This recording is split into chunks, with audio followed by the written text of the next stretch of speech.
please introduce yourself once you get here. Thanks. All right, so it sees me. It's receiving volume. Be careful not to cough on people today. So.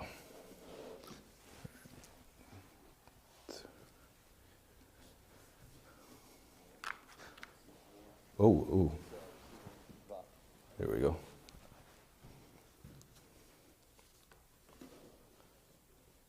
Three watching now. Okay.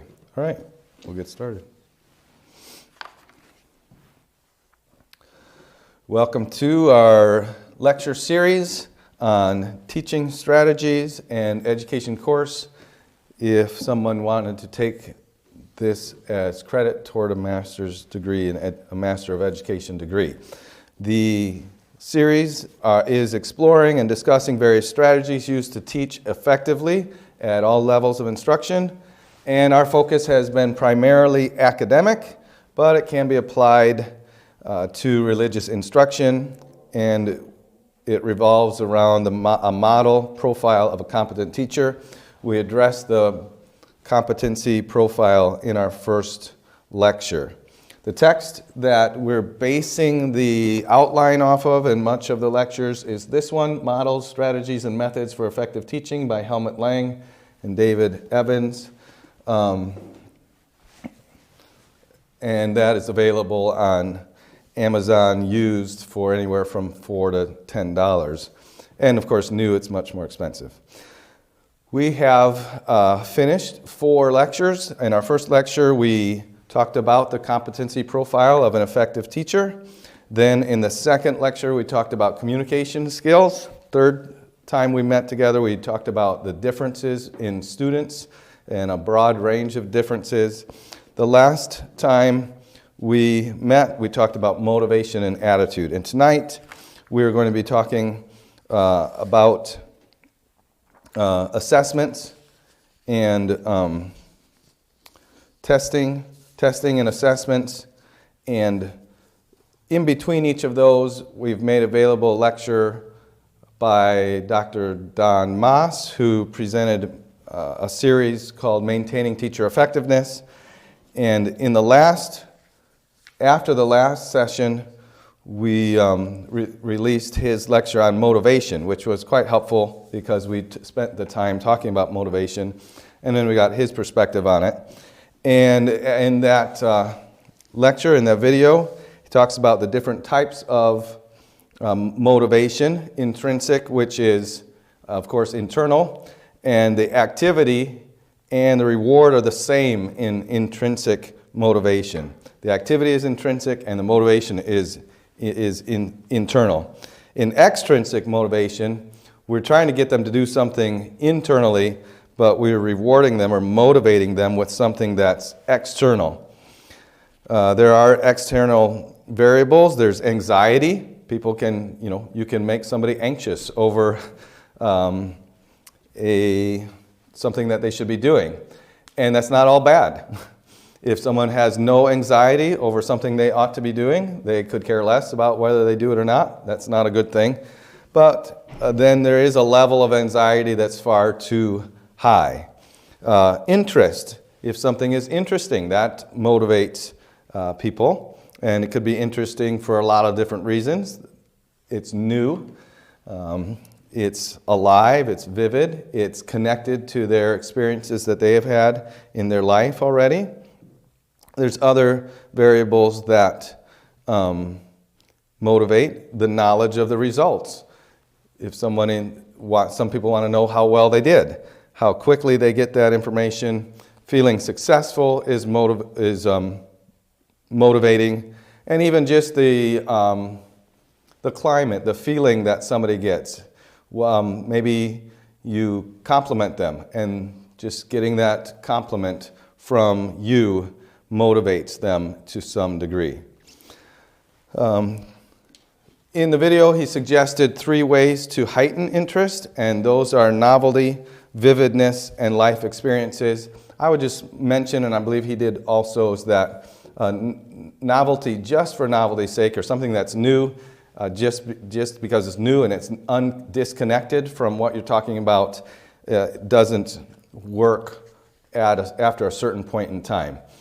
Very little children with low maturity, you can grab their interest with anything that's new that they haven't seen before. But after a while, just because it's new and goofy, it can be a distraction more than attention-getting, motivating. All right, so those are some of the things that he talked about in the video about motivation. And then tonight we're going to discuss assessments and evaluation measurements and testing. All different kind of words go into this, and we'll begin that now. First, there's some key concepts, just so that maybe some terms, definitions, ideas, so that as we continue through the night, we have an idea of what, hopefully, we're all thinking the same thing when I use a certain word. An assessment is a way of finding out how well someone has learned something. Most of the time we think of, when we hear the word assessment, at least personally, I think of testing somebody. But there's way more than a test as far as the range of ways that we can assess someone's knowledge or our instruction. Evaluation, I'll define that with the word. I think we understand what evaluating is. Measuring, how do we measure somebody's, there's different ways to measure, and we'll be talking about some grade measuring tools. Pre-testing, the idea of pre-testing is to get an idea of where your students are or where a student is in their knowledge. That way we can effectively begin with what they know and take them further. Formative evaluation, I'm going to take a little bit more time on some of these further definitions or concepts. Formative evaluation is used before or during instruction and to plan and adjust your instruction. Now, some formative evaluation is as informal as just keeping your eyes open while you're teaching. You're teaching and you see confused looks on students' faces. You're doing a formative evaluation. You see that, you evaluate yourself that says, oops, they're not getting it. Well, you're evaluating them and you. I need to make an adjustment. So you restate it louder. No, you say it again and you try to take it from a different angle or something like that. So it can be as simple as just watching, observing, or asking questions, listening to their answers. It can be as structured as giving some homework. You give out some homework, you begin a new concept, you give some homework, they bring it back. You don't grade the homework, you just want to see how much of the concept they got. Formative evaluation typically should not be used to decide grades. You shouldn't be grading somebody while you're still trying to figure out whether they understood what you said. At the same time, I say that. The next one is summative evaluation, and that is used after instruction, and that's used to determine the extent of learning or effectiveness extent of the student's learning or the effectiveness of your instruction. And often it is used to determine grades, normally at the end of a unit or a course. Now, if you just take those definitions strictly, you might say, okay, so that means I don't take any grades for 3 weeks and then I take some grades at the end of the unit. And I don't think that's necessary. As you're teaching through something, you will have some information that you've completely taught. And you would grade on that. And then you're always adding onto that some new information. So I don't know, depending on your school or the situation, you might have something like seat work or classwork. Maybe classwork you don't grade because that's what you're trying to tell whether they understood the teaching. And the homework is stuff that is material that you think they should understand it already, and you can grade on whether they got it, and that homework might be repetitive so that when the time comes for the test, they will do well on it. All right? So that's formative and summative. I think that's how you say that, summative or summative evaluation. Then we come to tests. There's three basic types of tests, and they cover different, they're used at different times. The first one we'll mention is teacher-made tests. Teacher-made tests, and it's clear that those are created by the teacher. The thing that's a little something to remember with a teacher-made test is that the teacher-made test should measure exactly and only what was taught. So that's many times why we as teachers make tests, because we know what we taught. There's been times in my life where I've heard a teacher say, I don't use that publisher test. I know what I taught. Okay, that's fine. But at the same time, it can be difficult. You can teach something and you think you really covered this information really well, but 80% or 100% of the class misses that question totally. There's a problem there, and the problem is with you, not with the class, when it's that many that missed it. There could be a problem with the way you constructed the question, or it might be that you really thought you taught the information and you kind of glossed over it. It didn't come across to students as being something that you really wanted them to learn. So teacher-made tests they can be very helpful, and they're customized to your class and what you've said, but there is a measure of, especially younger teachers, not knowing what to ask. Maybe missing not asking questions that were, especially emphasized or anything else. A lot of there's some pitfalls that can be fallen into fairly easily with teacher-made tests. Then, next to those would be publisher-made tests. I kind of mentioned those already.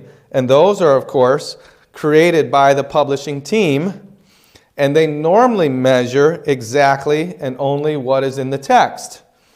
So there's a good thing there. You know that because they've spent millions of dollars probably producing that one text, they've had a lot of eyes on it, reading the text, checking the questions against the text and the objectives that are in the text and all of that.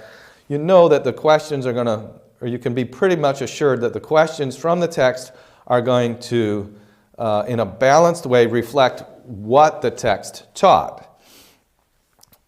But the text wasn't the teacher, is a pitfall there. If you go and teach the class and then without even looking at the text, that you assign reading or something, and then without looking at the test, just pass it out and use that, you may have emphasized things that the text didn't, or you may have diminished things that the text emphasized. And so while it's a good test for the text, it might not be a good test for your class. I would encourage you to use publisher-made tests, or use as much of the publisher-made tests as possible. We're going to continue talking through all kinds of different assessment techniques, talking about questions and all of that. And I guess the point I would make is the people that create these texts, they have studied for years and years and years. They know how to write questions and all of that. They're not, and as we think about how to make questions and tests, there's a lot more involved than just throwing out a simple short answer question. So when possible, look at what the publishers have created and use as much of it as matches what you've taught. Their questions are going to be created in a much more professional manner, and they're going to ask for the information in a much better way, typically. Some of you, maybe you've got your doctor's degree in measurement and assessments, and you write the questions for the publishers. Then there are standardized tests, and most of the time we don't use standardized tests in a classroom.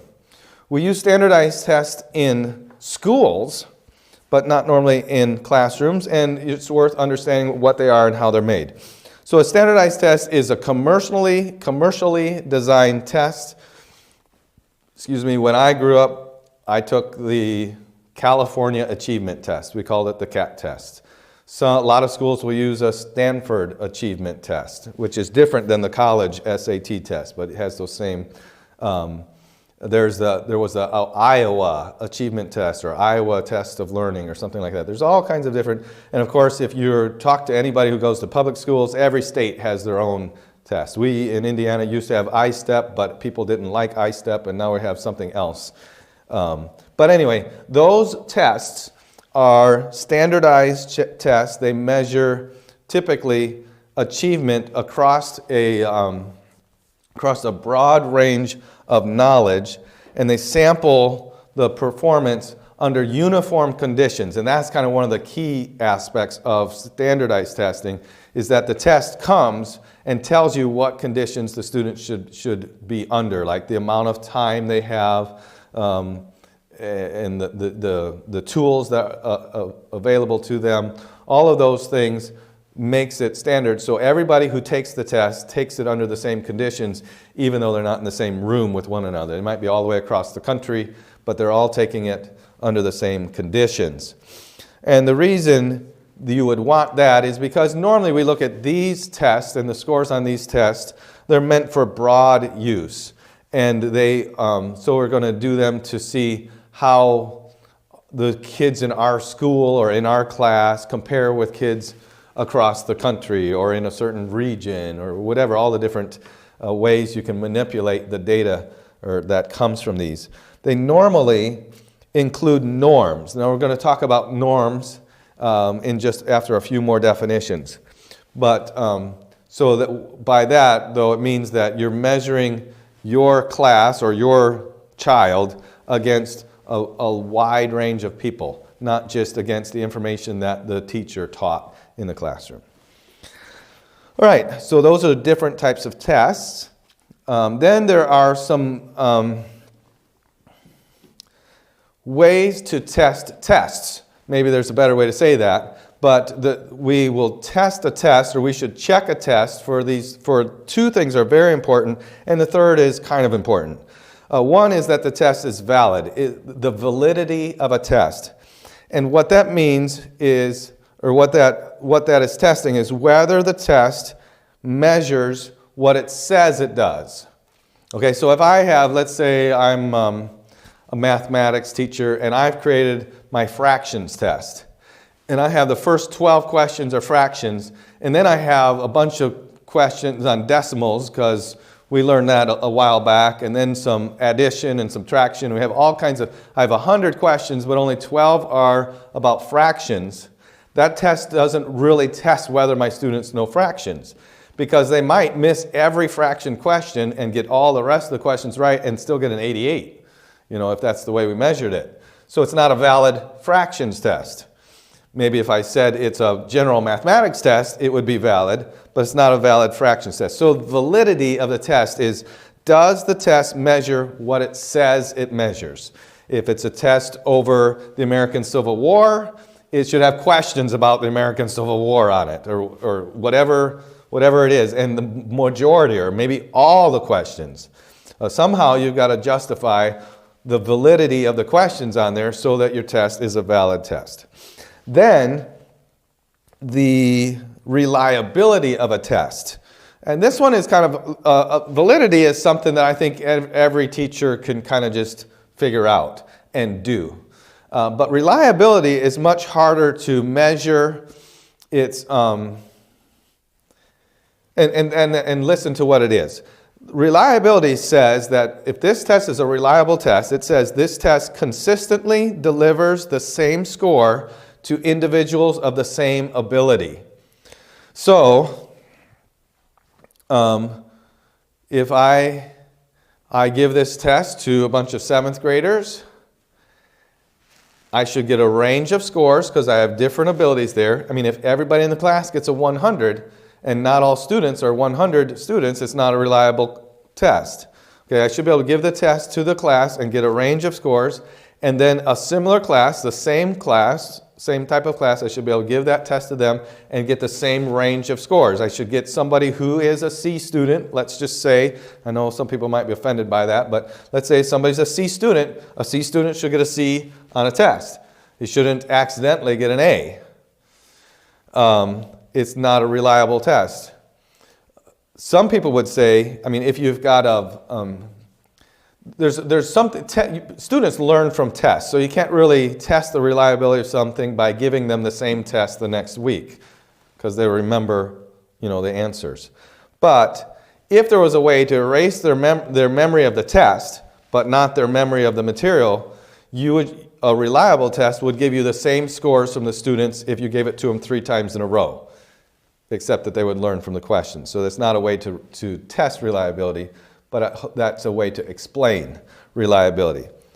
And that is a little harder to do. I think of it as hard for me. And anybody that's not spending their time testing their test results.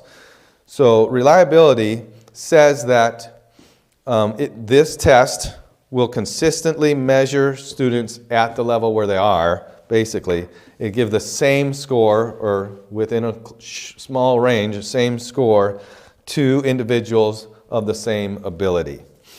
Then, the third test that you would, third way to test your test or your assessment is the authenticity test.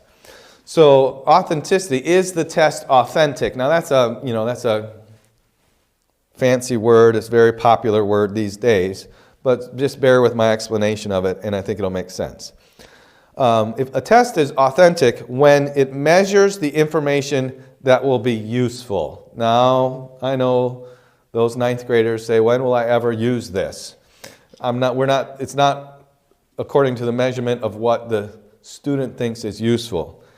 Let's think of it this way. A test is not authentic if it has a lot of trivial questions on it. If you had to fill up, if you're searching through your notes to find a question because you need a certain number of points, and you say, I could ask that, and it's not really something that's important to what you're trying to teach, to the concept or the way of thinking you're trying to teach, or anything else, that is not going to be an authentic test, because you filled it with things that were trivial just to get yourself a few more questions or something like that. So authenticity, it measures, an authentic test measures information that is useful to the student by your definition of useful. All right. Excuse me. 2 more things, and maybe I should have given these back when we were talking about standardized tests, because mostly these refer to this. There are 2 ways that standardized tests are standardized, if we're going to play on those words. There's some standardized tests are what they call criterion referenced. That means that every student that takes the test is compared to an absolute criterion. Now, I say this is standardized test. Actually, standardized tests are normally norm referenced. But any type of test, if you say, here are the right answers, and students take the test, and we're going to compare what they submit or the answers they have with these right answers, that's going to be a criterion referenced test. It compares the students' answers to an absolute criterion. Then there are norm referenced tests, and these are what are normally used in standardized testing. And what that does is compare each student to others in the class or the group. So a standardized test, again, like a Stanford Achievement Test, it has norms. It says the normal person that takes this test gets this many questions right. And so normal on the bell curve is right in the middle. And then we use these statistical things to say where the students' answers fit. Are they here or here? Or are they an outlier way out here, Mr. Brilliant? Or an outlier here? We won't talk about them. So But so that's norm reference tests use that, and they compare this person got the same right as like this many other people in the world. Some, I believe, I might be speaking wrong, but I believe teachers that grade on a curve are using a norm-referenced style of grading because they're going to place their class on this curve and you're going to compare your students to where they fit along with other people. So if you've heard the term grading on a curve, that's referring to the bell curve, and that would be using a norm referencing in the grading that way. And I think most conservative educators do not promote norm reference tests with individuals. I don't have any problem with norm reference tests, like for standardized testing. That's kind of the whole purpose of taking a standardized test, is to see how you compare to other people. If you're taking a standardized test to see how you compare to a certain amount of knowledge, then you want to make sure that that standardized test is a criterion referenced test. If you want to know how your school compares with other schools in the area or across the country, then you want a norm referenced standardized test. So there's a lot of different key concepts about assessments and testing, and hopefully that enlightens you or reminds you of stuff that you already knew. Okay, so then, now that we've covered those, I'd like to talk about some assessment techniques. What are different ways that we can get an assessment of how our students are doing on the information or on whatever it is that we're teaching them? Sometimes we're teaching them a physical skill. You know, can they kick a ball accurately, or can they play a trombone accurately, or something like that. So all assessments, every type of thing that we might teach fits in here. There are different ways, and so first with assessment techniques, let's just mention a few different ways to record the information about your students. These are maybe less used, but I just want to mention them. One is what's called anecdotal records. Anecdotal records is a written day-to-day account of a student's progress. So if you have a student and you, after the day, take and think through each of your students, whether it's 5 or 30. If it's 5, it's going to be easier to do anecdotal records. But you think them through and you say, and it might be certain subjects lend themselves to this better. Maybe you make comments on their reading performance for that day. And then after a week, or maybe you do it once a week, and through the quarter, you can read your comments and see how they've progressed. So anecdotal records is a way of recording information, recording data. Observation checklists. So an observation checklist is used to focus the teacher's assessment on critical or key skills or behaviors. And I mentioned this, so it might be that you say, all right, I have this checklist, and these are the things I'm looking for while you do your book report, you might say. A book report might have even more than that, but so that's maybe not the perfect example, but an observation checklist is where you say, this is what I'm looking for, and that checklist forces you to focus on those things. I've talked many times with English teachers or language teachers, and one of the hard things for language teachers to do is to grade composition, because once the student starts writing, there's about 50 different variables to keep track of.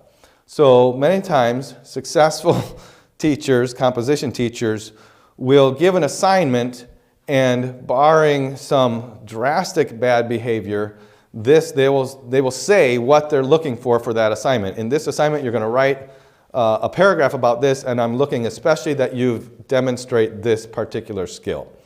It's a homework assignment. You know, you want to see whether they can do it. It's not their final paper. In the final paper, you're going to watch for everything. But, so an observation checklist forces you, or helps you maybe, to focus on the things that are important related to what you've been teaching recently, probably. Then there's a rating scale, like a 1 to 5 or a 1 to 10 rating scale. Rating scales, they often judge the quality of a performance along a scale. And we don't have time to go into it, but there's a lot of debate whether you should, whether a rating scale should be an odd-numbered scale or an even-numbered scale. I would ask why, but it'll take me 30 seconds to see what your answers are. So why do you think that makes a difference?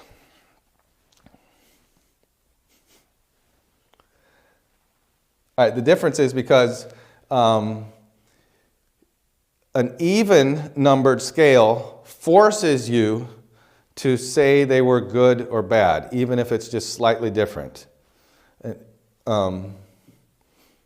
An odd-numbered scale, like 1 to 5, you could be like me. You fill out that survey, and you just fill in 3s all the way, because you don't want to say it was good, and you don't want to say it was bad. So it's just like, oh, well. But if they're even numbers, you have to decide, if it's kind of mediocre, mediocre is either better mediocre or worse mediocre. It's not just flat mediocre. Anyway, a little rabbit trail there on rating scales. But it allows you to judge quality. Normally is what rating scales are used for, the quality of a performance along a scale. And then the last one that I'll mention in this category is a rubric. And the best way I would explain a rubric is it is a detailed set of scales that help you determine an overall grade. If you haven't seen a rubric, normally it's something, let's just for simplicity say something like this. And over here you have well, let's just say in this example, across the top, you're going to have the areas that you're looking at that you're going to put on a scale. So we have area A. I know we have one here for grammar, for writing. So let's say form, mechanics, style, maybe we'll say, and what's form, mechanics, style, and let's just say research. I can't remember that from memory, but we've conducted one of these. So for form here, then you have, this is going to be a scale. The student didn't follow the form at all. They just did whatever they wanted. Here in the middle, looks like they looked at the form, they started looking, and then they forgot. Here they followed the form exactly, and you'd probably have more than 3. But then under mechanics, there's here, 1 mechanical error per page or something. Here, 3, here, whatever. So a rubric then is a set, to me, it's a set of rankings on all the different parts of a project. Normally it's a project, a paper, a speech. If you're watching someone give a speech, there's a lot of things you're looking at. Their poise, they're thinking about what they're actually saying, how are they saying it, a lot of different things there. So when you have all those different areas, you can set these scales up and use a rubric to help you grade. One of the things about a rubric is you normally write out a description of this high level of achievement or this low level of achievement. You have a description there, so you've already thought about all the different descriptions here, and then as you're listening to this speech or you're reading a paper, it's kind of easy to say, okay, well, for style, they had very good style, or they didn't, or whatever. And how do I know what it was good style? Well, I have these helps here in this form that already helps me decide what to look for when I'm grading style. Rubrics are very powerful tools, and they take a long time to create an effective, useful rubric. But once created, they can be very, very helpful. We have created a rubric for our college for writing, for certain writing assignments. And so that way, ideally, all writing assignments are graded according to that rubric. Then students are getting the same type of feedback from every teacher. Anyway, what one really helpful thing about a rubric is that it takes a lot of the subjectivity out of the grading process. Most of these areas in a rubric are things where you kind of look at something and say, that's okay, or that's good. It's not where you can say, well, he got 46 of the 48 of them. It's not that type of thing. So when you have a pre-written description of what is A work and what is C work and B work and D work, then it's already written out.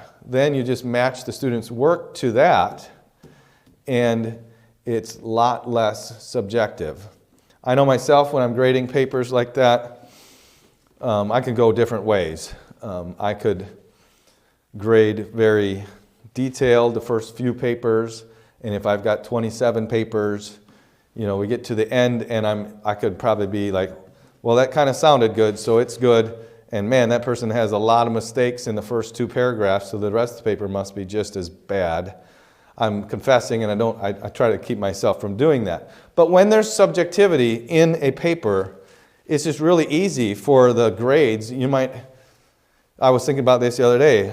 If I had a student come and say, why did I get this and my friend got this when our papers were identical? My only response would be, how did you know your papers were identical? Not, well, because I don't have this really strict scale on how I grade things. Anyway, rubrics help us to take the subjectivity out of grading. All right, then we'll mention some of the normal ongoing student activities, things that students do that help us to know how well they're understanding. And I'm not going to give a lot of definitions here. There are written assignments. Written assignments. Old-fashioned, traditional teachers value the work that students do with their pencil and paper or their pen and paper. And I use a computer, but writing stuff out is much better for my brain to remember it than pushing buttons on my keyboard, really. So that's valuable. Students might do a lot of different types of written assignments. They might give a presentation where they've collected information together and talk. Sometimes students, when they submit a written assignment, will also do a presentation, like a book report. Students have read a book, and they get up and say some things about the book that they read or something. Performance assessments. Performance assessments are when somebody does completes an activity that you've been teaching, normally with physical skill, typically, maybe I should say, homework, journals. A lot of these things are just ongoing things that students do as part of the work that they do and as part of whether we're using it as a formative evaluation to see are they catching what I'm saying, or summative, have they actually learned it. All right. The next area with assessment techniques is quizzes and tests. Quizzes and tests. And so here we're going to talk about preparing a good test and many different things about the items that we would put on a quiz or a test. And I think this will be helpful for those of you that write tests or quizzes. First off, we want to make sure that we're preparing a good test. And a good test is one that's valid and reliable. Now, I already went over those definitions, so I'm not going to redo this. But what we should recognize as teachers is that not every test we make is a good test. Now, it's not something that we did evil. It's not an evil test. It's just not an effective test. It might not be a valid or reliable test. You know how I know that? Every one of you will catch this idea. When you were in school, you had different teachers. What did you have to learn? One of the things you had to learn about the teacher was how he tested. So every teacher tests differently. So you want to know how you test, and then you want to think about how you test. Is the way you test, is what your students end up studying to get ready for your test, is that what you want them studying? Do the grades that your students get reflect what your students have learned? Okay. Now, it's not like you can just say, well, kids, I can see by the grades that this wasn't a valid or reliable test, so we're going to have another test tomorrow. Okay. But as you continue in your teaching career, you want to be thinking about that. It's not something like everybody's a bad test giver, but everybody's a human test giver and creator. And you should want to develop your test persona to produce the product of your test persona should be that your students are studying and learning the things that you want them to be learning. Okay? And hopefully you don't want them studying trivial little bits of information so that they can get all those questions right. Anyway, so it needs to be a good test, and we won't go any further with that. There are times to give an oral assessment. Now, when I read that, the first thing I think of is, oh, the person hasn't learned how to write, or they're dyslexic, or they're handicapped in some way, and so we have to give them an oral test, a spoken test, instead of written. But there's some benefits to oral spoken tests. Students, in the spoken test, the students say the answers rather than write. But if you're the one asking the question, you can ask a follow-up question. You can't ask follow-up questions on a written test. Student says the answer, and you can follow that up. Follow-ups can be employed. And normally, as you're taking that, you're using scales or checklists. You're going to make sure that you've asked everything about this topic. So you have a checklist. You've checked off, okay, he knows that well, he knows that well, he knows that kind of okay, whatever. And so you have run a scale along a checklist of how well they know the information. And then there are performance test items, and we kind of mentioned that already, but performance test items normally assesses how well a student performs a practiced behavior. So you've taught them how to do something. It's something that they've practiced over and over and over again. It's a physical skill. Typically, again, a lot of times a musical instrument or a PE class, how to kick a ball or shoot a basket, or anything else that way, how to swim a certain stroke. So they're going to perform the item, and you're going to test on how well they perform that item that they've practiced performing. Okay, so then the rest of these are items that we will create and put on a written test. Different types of questions, we might say.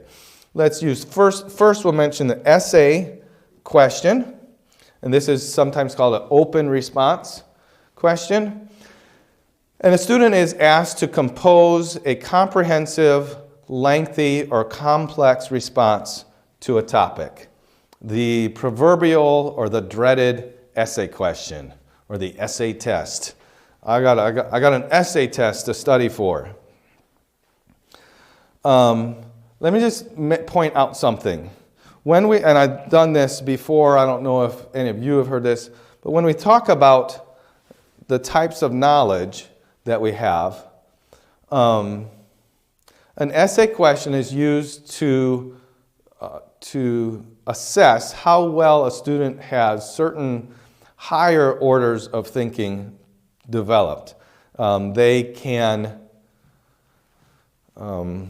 solve a verbal problem. They can analyze something. They can break a situation into certain parts. and other types of higher order thinking skills, which we've mentioned. So I guess the point I'm going to is, if you tell your students your essay questions, you've just given them a homework assignment on higher order thinking skills and a test question on memory. Okay? And probably the homework assignment on higher order skills, you've told them what you want them to say. So you're really just giving them a homework assignment on remembering what you told them to say, and then a test question on extended memory. All the student has to do is make sure he remembers what you said, and then can remember a lengthy set of 15 or 20 sentences. You have not tested his higher order thinking skills. So essay questions that students know ahead of time and that you've told them how to answer are not essay questions in the sense that it measures those higher order thinking skills. They're just very long memory questions. To be a proper essay item, it needs to be a new situation. The description in the question has to be something that you have not talked about in class. Now, the principles should be something that you've talked about in class. They should know, by recognizing certain things in the question, if they've studied, they should know how to take the principles they've learned and apply them to this new scenario that you've described for them. But proper essay questions are not ones that students have seen before. Just like any other question on a test, you wouldn't hand the test out ahead of time for them to take and then take it, and then come in and take it. And it's the same with essay questions. Now, if you want to say I have an extended length memory question because you want them to remember a whole bunch of information in a certain order and present it in sentences rather than lists, that's fine, but it's not measuring their higher order critical thinking skills. Short answer items. Short answer items are good for measuring recall of a lot of material. If we have a short answer test, or when we have, so we're going to use short answer questions, but there is a potential with short answer questions for students to study unimportant material. So they are, they find all kinds of information in the notes that is a short answer to a question, and so they write down every possible question, every possible short answer question, and so they're studying a lot of stuff, and it might not be important material. Sorry. Hope that didn't hurt anybody's ears. When we use short answer questions, we should be careful to limit those questions to the type of knowledge that is measurable. So, which is basically the only knowledge that's measurable is knowledge itself. Comprehension is not measurable, application is not measurable, analysis, synthesis, evaluation, anything beyond just whether you know something or not is not measurable with a short answer question. So don't try to measure that type of knowledge with a short answer question.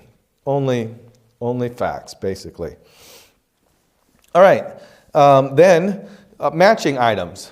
You have a matching section on your test. Some things to remember or to learn about matching items. When you have a matching section on the test, we have, let me get the technical words here. You have let's say the A, B, C, or no, typically it would be 1, 2, 3, 4. These are the premise. And you're going to have over here A, B, C, D, E, F, G, H. And those are the responses. Is that right? Yes. These are the responses.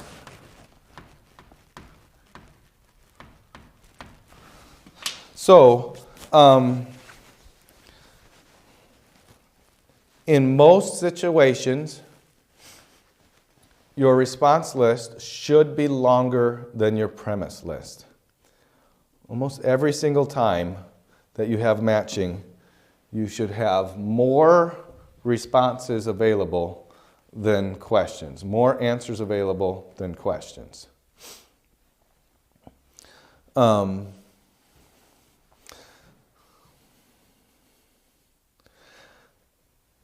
Once that sinks in, you know exactly why. When we were growing up, many times a matching had an equal number of items, and you kind of knew if there was equal number of items, you knew if I know 3 of them, I got the 4th one too. If I know 2 of them, I can guess on the other 2, maybe it'll be obvious. Well, if students are guessing or they're getting points for stuff they didn't know, that's not a true assessment. Now, it might be nice for them because they got a higher grade and their parents don't get mad at them, but you don't really know what they know if you're allowing them to get answers that they don't really know. So, matching items, the response list should always be longer than the premise list. And in my reading and in my thinking, I don't think there's an age limit to that. As soon as you start giving matching questions, you should have more choices than answers. Maybe in the beginning, very beginning, just so they learn how to manipulate a matching question, you have equal numbers, but very soon they should start knowing that they can't just use a process of elimination to get the right or guess. They need to know to be able to get the right answer. And there's more. There's all different types of things you can put over here in the responses.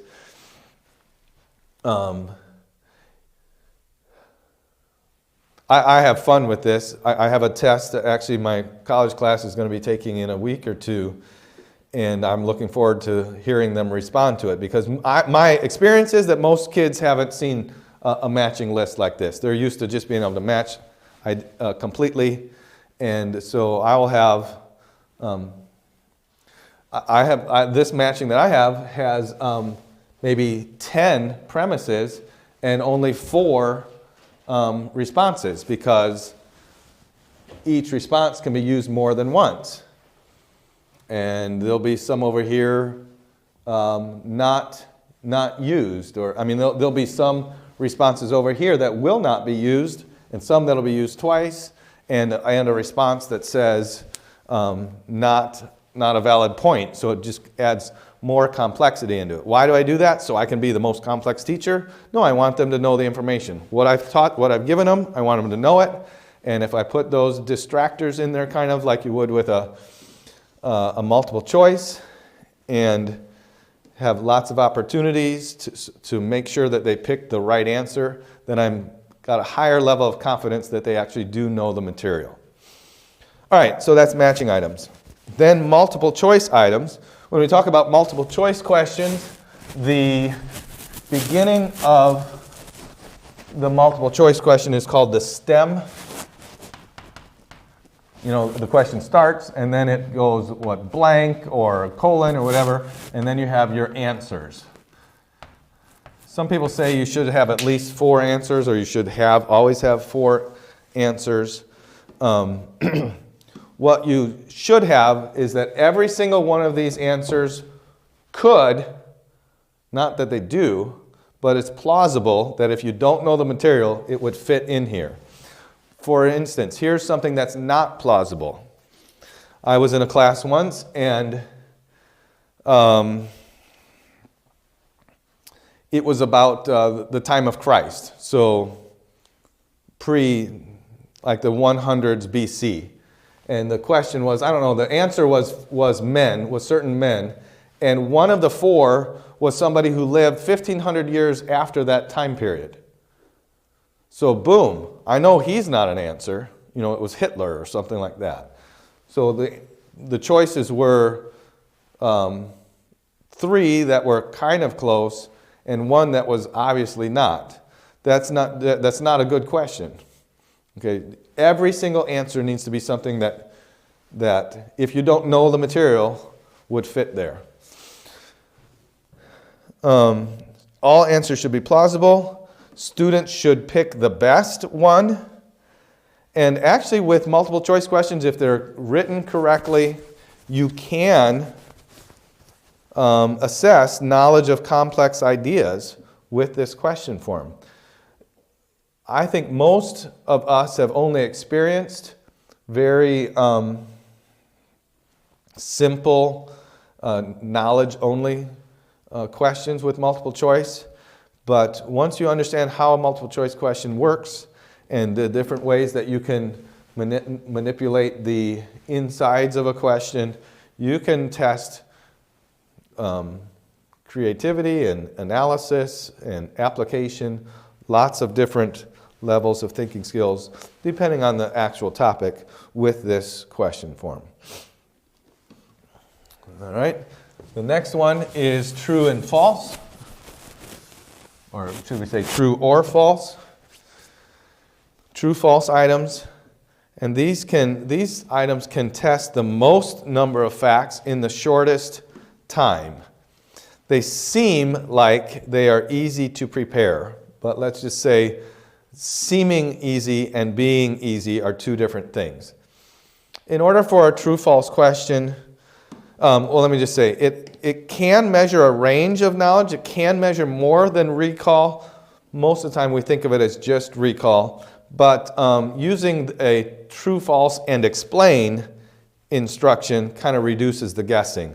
If it's just true, false, people are thinking, well, I've got a 50-50 chance, I'll just guess. But if they have to give an explanation for their guess, then it kind of reduces the guessing.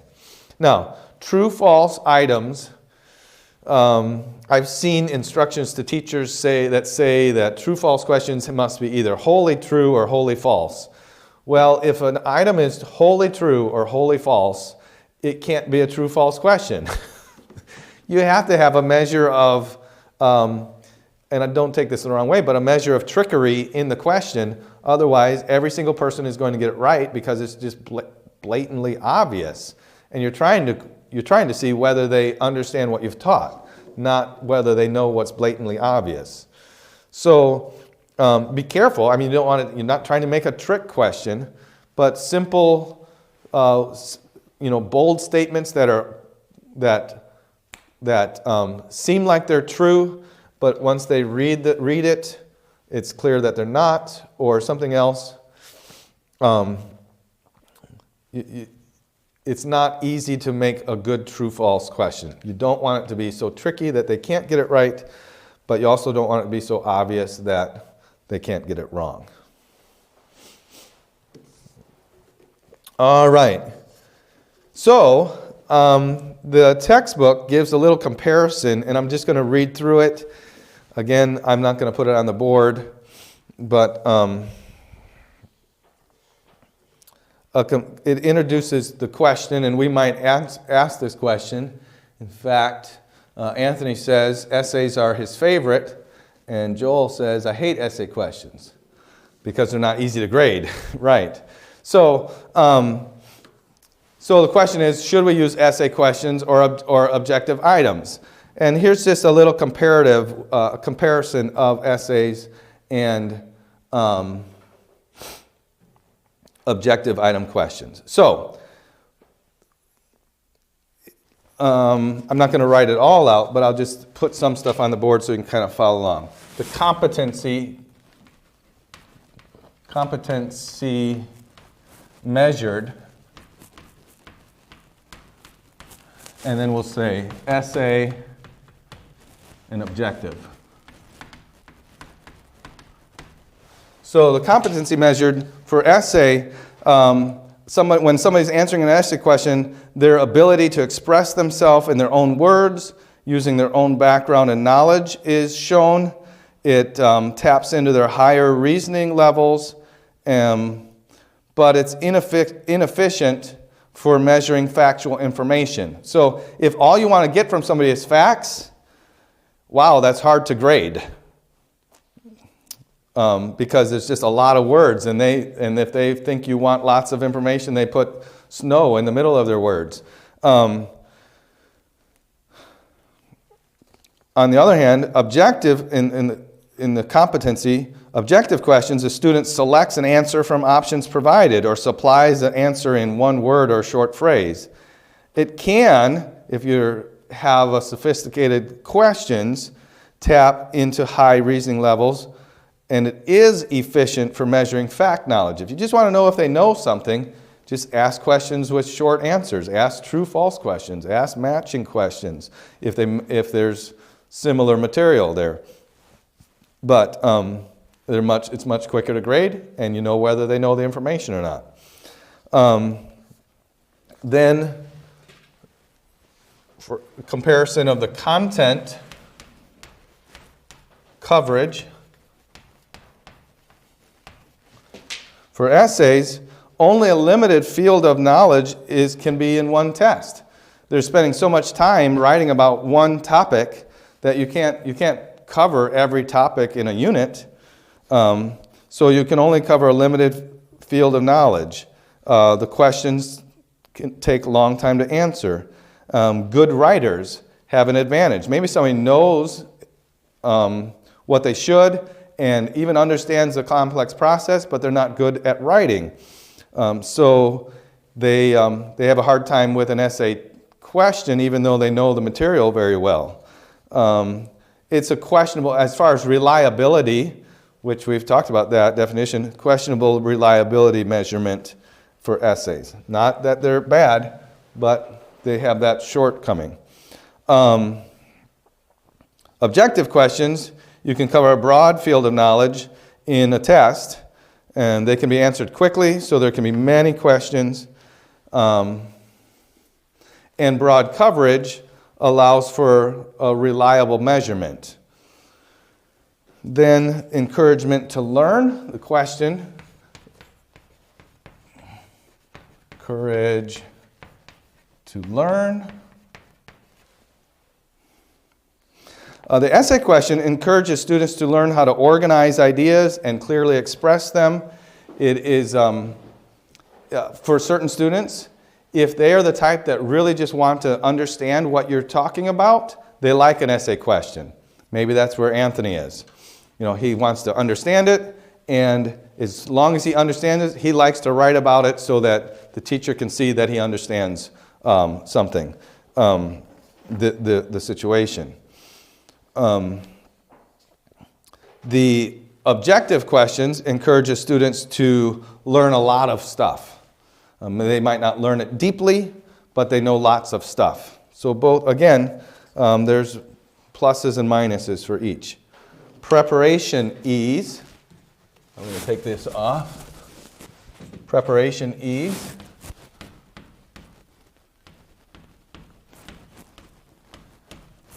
We might say, of course, the essay test is very easy to prepare.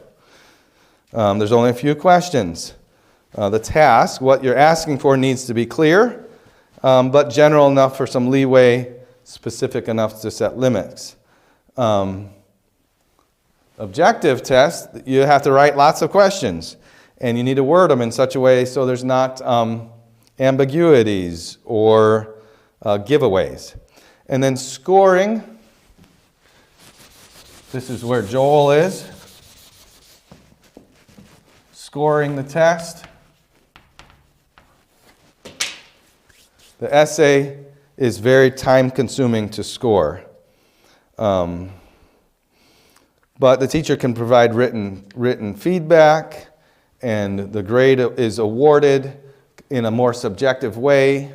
You can kind of see into the mind of the student, and if it seems like they understand, but if they're just close, you can give them a grade that fits how you're perceiving their understanding to be. With objective questions, it's very easily and quickly scored. The answer is usually either right or wrong. Scoring is very accurate and may vary widely. I'm missing a word there. But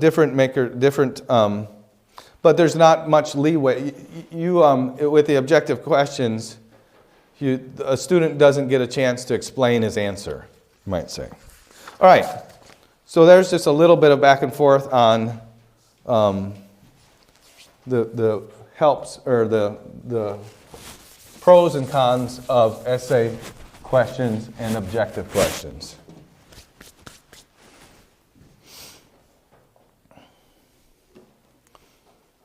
Where are we?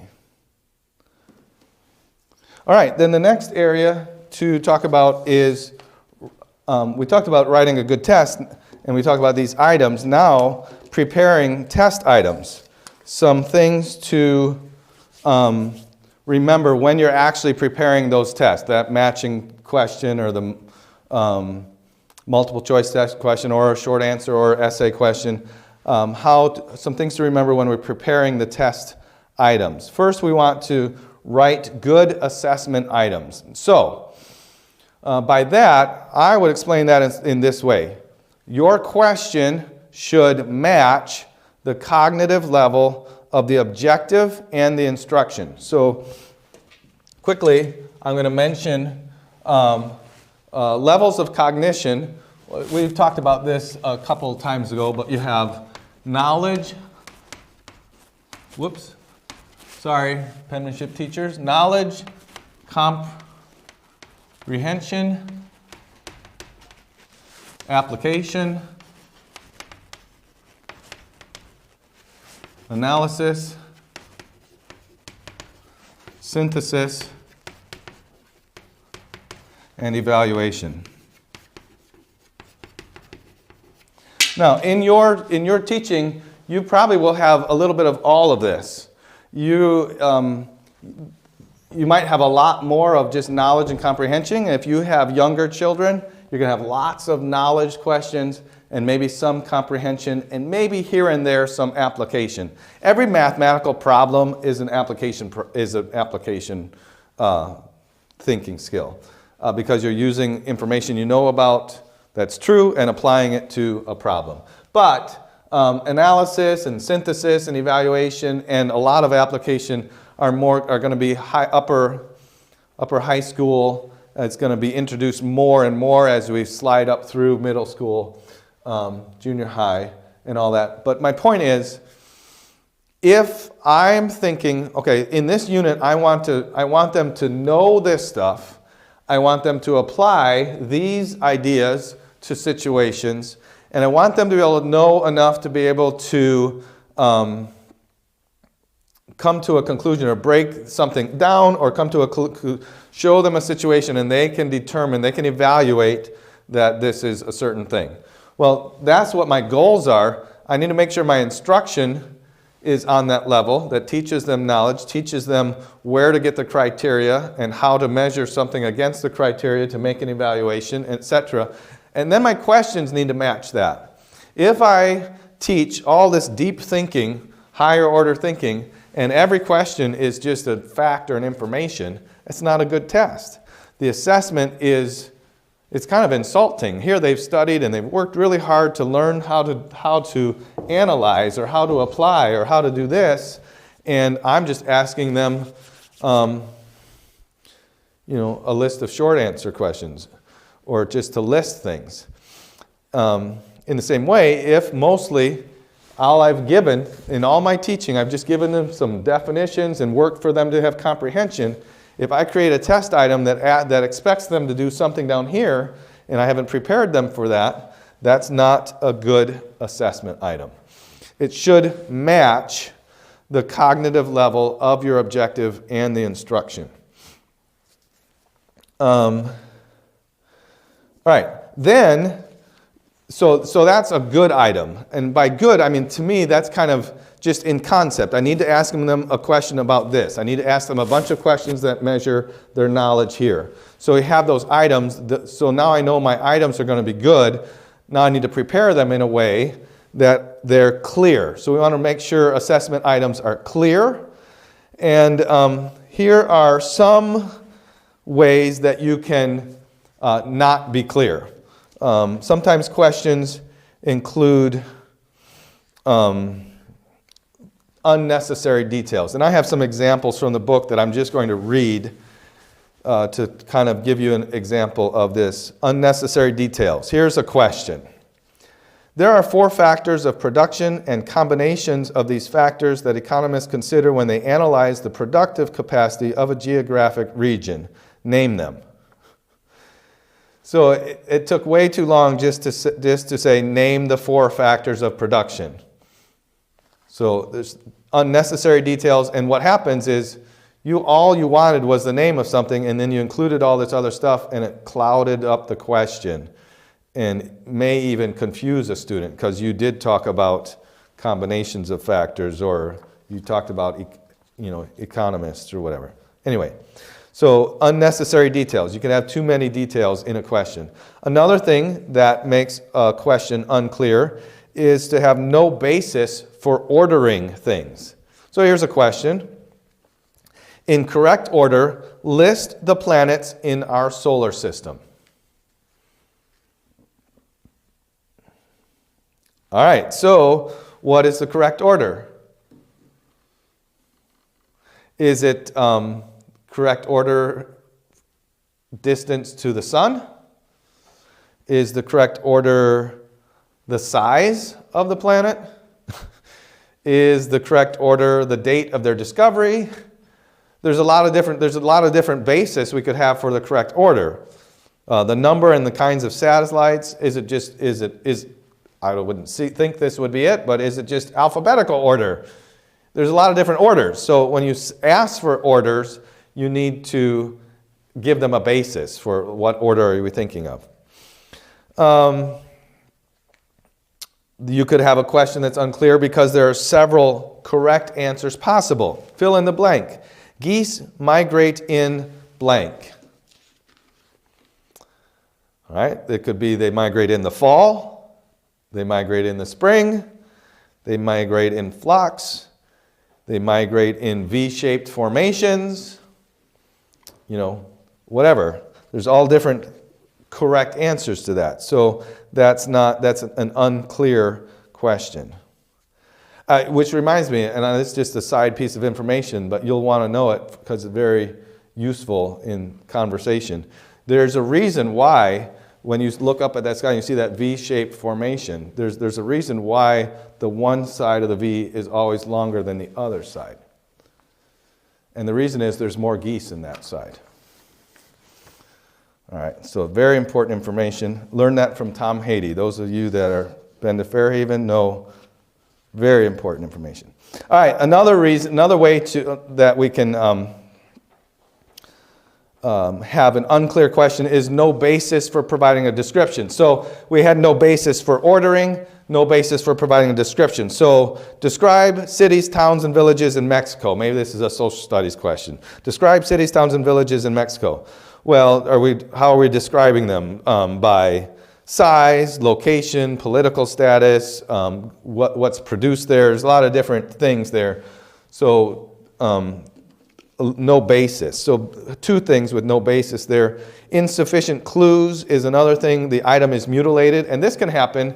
I've seen instructions to teachers that say only key words should be taken out of fill-in-the-blank questions. Well, that's probably true, but if you take too many keywords, all of a sudden your question is it's mutilated. So the blank calendar contains blank and is based on a calculation of the Earth's orbit blank. Okay, so you can't catch that without seeing it, but there's too many blanks there. The answer is the Gregorian calendar contains 365 days and is based on calculation of the Earth's orbit around the sun. But you maybe couldn't put anything else in there, but you also can't tell what's supposed to be in there because the question has been chopped up too much. And then confusing word choice. Confusing word choice. Here's a true-false question. It is not correct not to fly the flag after sundown. So we've got a double negative there. We're trying to make it so it's not obvious because it's a true-false question, but the word choice and order is confusing. So there's some different lists, unnecessary details, no basis for ordering or describing something. Several correct answers are possible.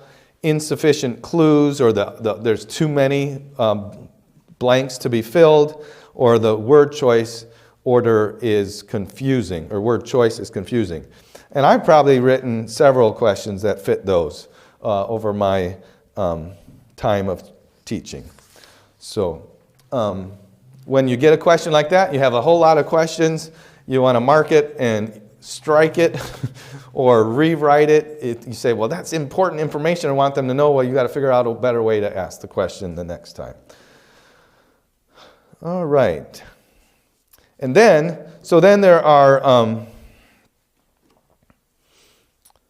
some other things to avoid. So we want to write clear things, but then we want to avoid prompted items. And I kind of referred to this in one example I gave before. But prompted items, so there's different types of questions, but let's say there might be a grammatical clue in your question. So here's a question. Copper is A, rare metal, B, common metal, C, alloy. So there's grammatical clue there, right?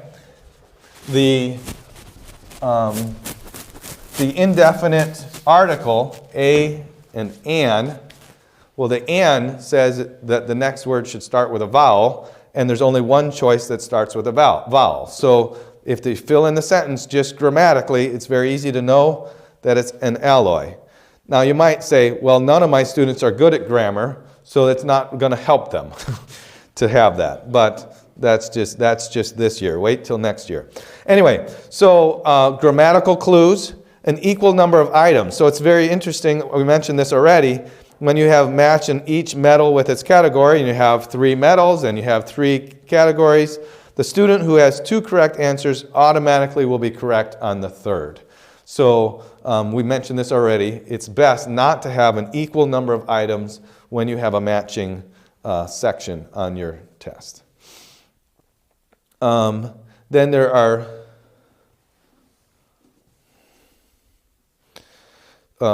something that's called specific determiners.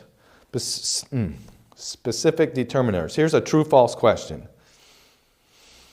Aspirin should be taken with care because it always causes stomach problems. So test-smart students will immediately circle false because words such as always, only, or never are usually false. Words such as sometimes, may, could, or usually are normally true. In multiple choice items, the longest response to a stem is most often the correct one. So we had this stem, we had this question, and then if you have this 8-word response and then 3-word responses, why did that happen? Well, because you got the right answer, and then you thought, now what can be my plausible distractors? And you couldn't think of 8 words. So we got 3, 3, and 3. So it's just normal. It's not always, but it's normal that the longest completion of the multiple choice question is the correct one. So when you're creating that question, you want to know that about creating multiple choice questions. You want them to be equally plausible, equal in length, and anything else there. So there's those kind of things that are just, once you've taken a few tests or several tests, and most students have, you begin to just see things that are normally true that help them guess correctly, but guessing is not what, students who guess, you don't really know what they know. You just know that they guessed right or wrong this time. And then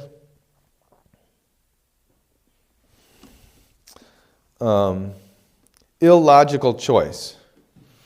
Illogical choice. So here's a question. Says, a union may use a boycott as a tactic. A boycott is A, withholding of services, B, a place where males sleep, C, members don't buy the employer's product. So one is just absurd. It's ridiculous. A boycott is a place where boys lay down and sleep. That's ridiculous. So boom, letter B is out. Now it's just a matter of guessing between A and C. So and that's where I was referring to the illogical choice where Hitler was in a list of of BC generals. 3 BC generals and Hitler. Well, I know Hitler, that's illogical. Okay. So don't include illogical choices in your test. Okay. All right, so we have one more section when we're talking about testing and assessments, and that is marking systems. Different ways to mark grades. I'm going to mention some that I'm not that familiar with. I know they exist. There's explanations for them. If you're interested in them, you can look them up, but I've not seen them at all. And maybe it's just because of my traditional conservative educational background. So those are a mastery grading system.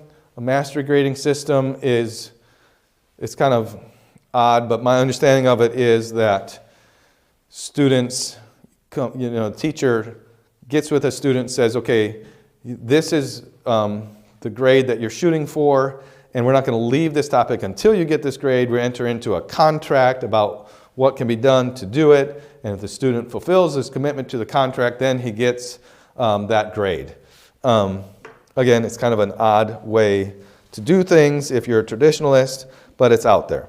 There's a narrative system where narrative means that you're writing out how well a student does in certain things. So again, kind of related to the anecdotal records. You're writing out how they did, and then you write out again how they did, and then you kind of get an idea of how well they're doing. Portfolio system, this was where there's a lot of things involved in a grade, a lot of different types of things that are all related to a subject or a class. There's even self-evaluation. You ask the student how well he did. That can be useful once in a while. I'm not against it. I've used it. But it's in special use cases. So the other three that I just want to mention and give you a little talk about how they can be used are, first, the letter grade system. We're all familiar with the letter grade system. A, B, C, D. Whoops, that's not much of a D. D. I don't know why we never see E's, but then F.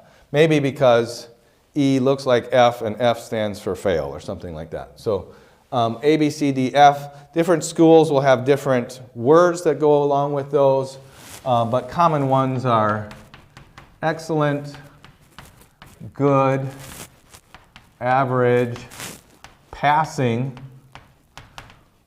which we would basically say barely, right? And failing. And then, that's your letter grade system.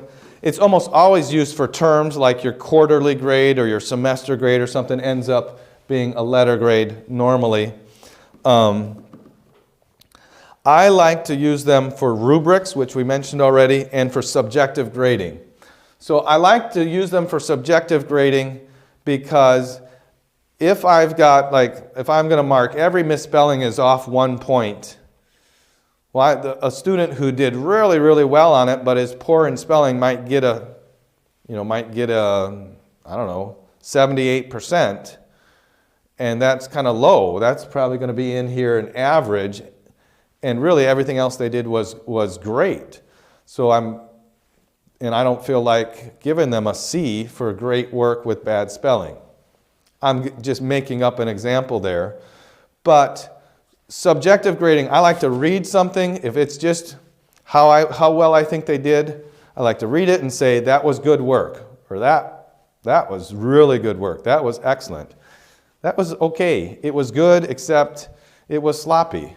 That had everything there, but just barely. It's like they didn't really put much effort into it. And so all those words are describing certain things on here. And so I like the letter grades because of the description. If I'm going to do subjective grading, it's there. I want to use letter grades. But all the more reason that when they're available, I like to use a rubric because the rubric already writes out what to look for there. And if we go back to a rubric, I'll write it smaller so I can do it, but we have composition rubric that has, let me get this right, it's not going to be equal, 1, 2, 3, 4, 5, 6. It has 6 categories here, and it has A, B, C, D, F. It has all these along here. So I can say, well, in this category, they did really good. And in this category, bad. And here, and then really bad here, but super, whoops, not there, super good here. So I can say there's 2 A's, there's a B, there's a C, there's a D, and an F. And I can just use those 6 letter grades to come up with some type of an overall grade. And so hopefully by seeing that example, you can see how it's somewhat subjective, but it's a mixture of subjective and objective. And it's very nice to use with these larger projects. And so you're employing subjective grading into a system. Anyway, letter grade system can be used for individual items, but normally those are subjective. In my, the way I would want teachers to do things is to use letter grades for subjective grading. And then, so that's letter grades. Then there's numerical grade systems. And numerical grade systems, typically, I think what first comes to mind, what most people I know are used to, is just percentages. Each homework assignment, each thing gets a percentage grade, and then there's a formula provided by your school or in your class to come up with a final grade that translates to a letter. But each item is scored along a percentage. If there's, and there's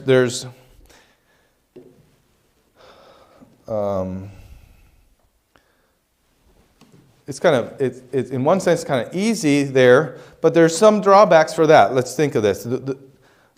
Numerical grade systems are best for objective material that is of equal importance. So I have, so you write a quiz and there's 10 points on it. How are you, and you're going to use percentages on that quiz. That means each question is worth 10 points. If somebody misses 4 of those items, do they really deserve a 60%? Maybe you're sitting there saying, of course they do. Okay, maybe they do. But now, what if you created that quiz with 10 items on it, and there was 5 really important things on there, but because you didn't want them to miss 20 points per question, you came up with 5 more questions.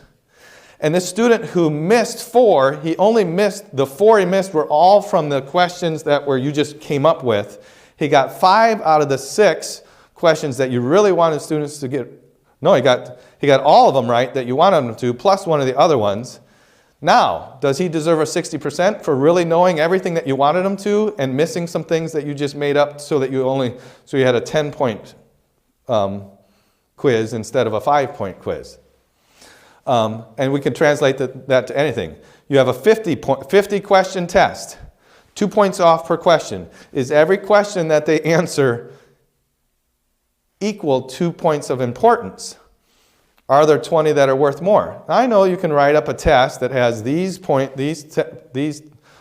are worth 3 points each, these are worth 1 point each, and there's ways to get around that, but just understand when we're using percentages, ideally, straight percentage quiz or test, each question is of equal weight. And that's just a drawback, or that's something to keep in mind when you're putting your test and using your numerical grade system. One way that people get around that is to use a point system.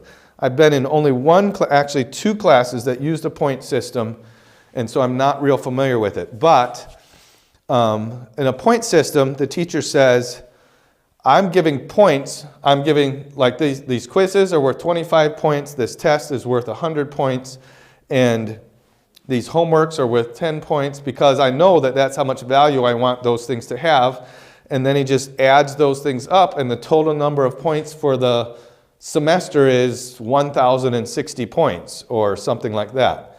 And you got 1,000 of the 1,060 points.